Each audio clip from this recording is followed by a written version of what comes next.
Ayan po, pagkatapos po natin dikitan yung tela ng checkered, ayan, nadikitan na po natin yung blade. Tapos yung katawan, yung harap.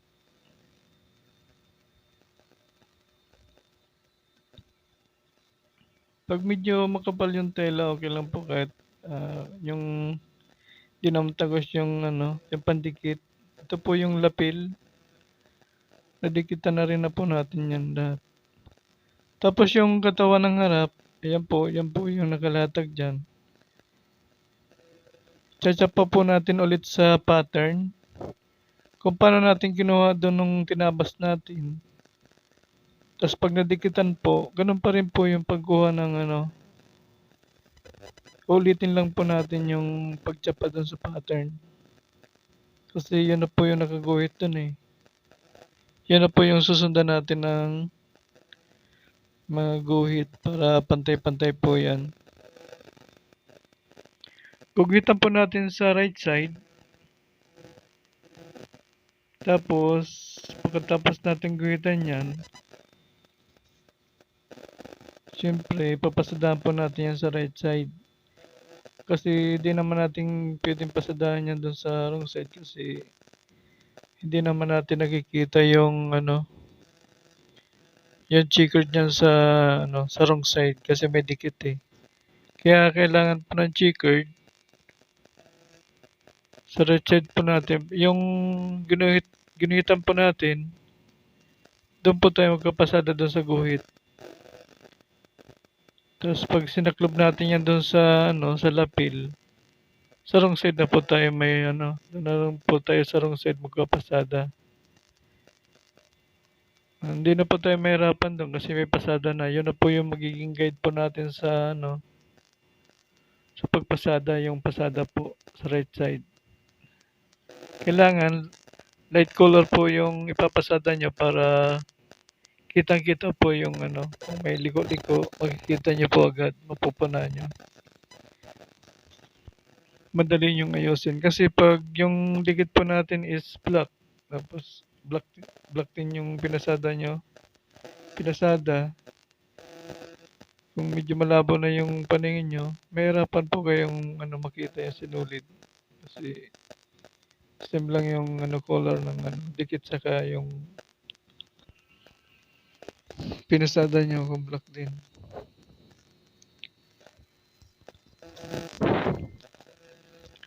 Yan, pagkatapos po nating ano yan,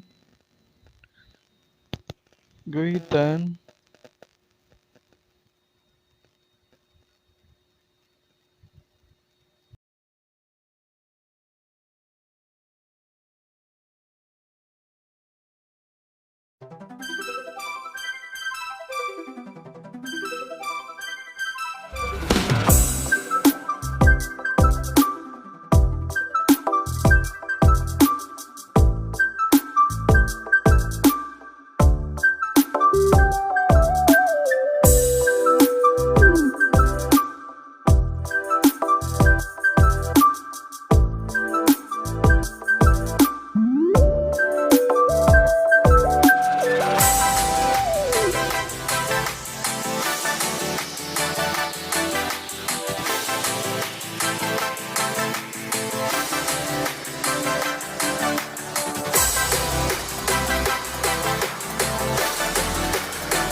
Ayan, panugutan na natin, babawasan natin yung mga ano, paikot, tapos pikitihan na natin yung, kapitan na natin yung bulsa, yung pocket.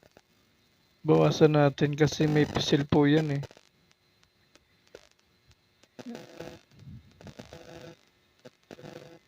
Kailangan sakto lang po yung pagbawas natin, pares po dun sa ano, kabila.